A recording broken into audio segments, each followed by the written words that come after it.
Hey everybody, in today's video I'm going to show you how you can add calculated columns in Power Query. So in this example I'm going to show you how you can compute the average sale in this column and compare it to the actual sales to see if it's higher or lower and turn that into a percentage amount. And you can do the same thing for standard deviations, maximum, minimums, that sort of thing.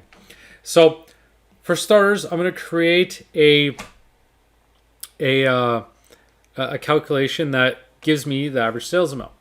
And so to do that, I can create a list function. So to start, I can just click on this FX button, which is going to open up a new step here. And I can use the list.average function.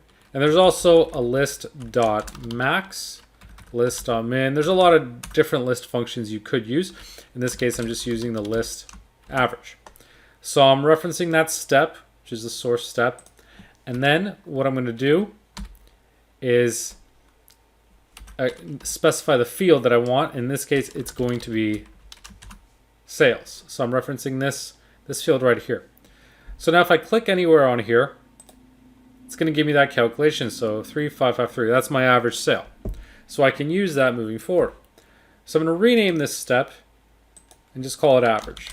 And whatever you rename this, I suggest just not putting any spaces in between, just so it's easier to reference and avoid running into errors later on. So I've got my average there.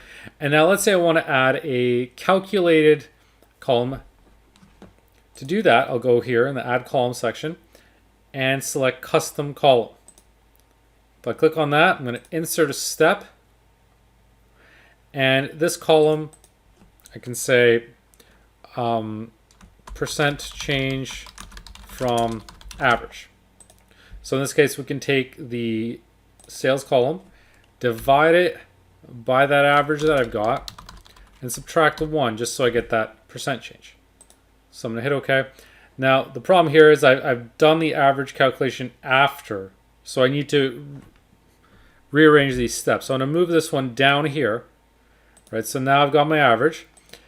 And here I still have an issue because I'm referencing this previous step that I've called average. So I want to reference this step, the source. So this allows me to skip over that step. Because by default in Power Query, when you're creating a new step, it's going to reference the one previous to it. But you don't have to do that. By changing this to the step name, I'm referencing that one instead of the average. So now I don't have that error.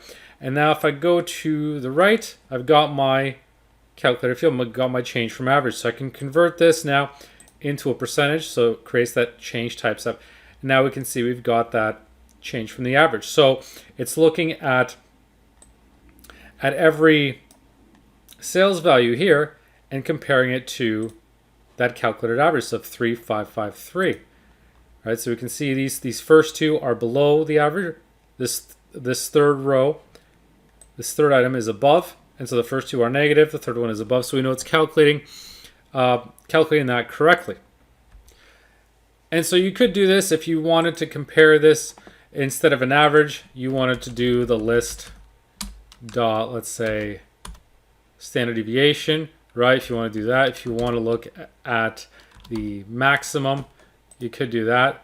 If you just change the name here, however, you just need to make sure that you make the change here when you're creating that calculation, or rather in this column where it's referencing the average. So just be mindful of the fact that if you change that reference, you're going to need to change it in your formulas as well. It's not going to automatically update.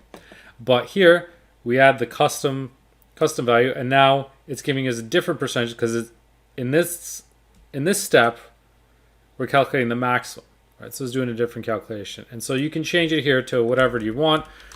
I'll change it back to average just so it's not confusing that I've got a different name in here, but I just want to show you that we can do different calculations on here. And when you add these custom columns, you can reference a previous step. So you don't have to worry about how to structure this so that way you're referencing the same place. The easiest way to do it is just to change the name right here. So that way I'm jumping over this step and referencing this one. And at the same time, I can still reference that average function right here. So That's an easy way to create calculated columns in Power Query using averages, maxes, and minimums. And obviously, by looking at this, you can see the syntax of it. It's just table.add column, referencing the step you want to reference, the name of the column. And it's basically saying for each value, take that value in sales, divide it by the average, subtract it by -1. So you could also key this in manually if you wanted to, but it might be easier going through the add column and selecting the custom column button. So that's how you can add custom calculated fields in Power Query, and hope you found this video useful.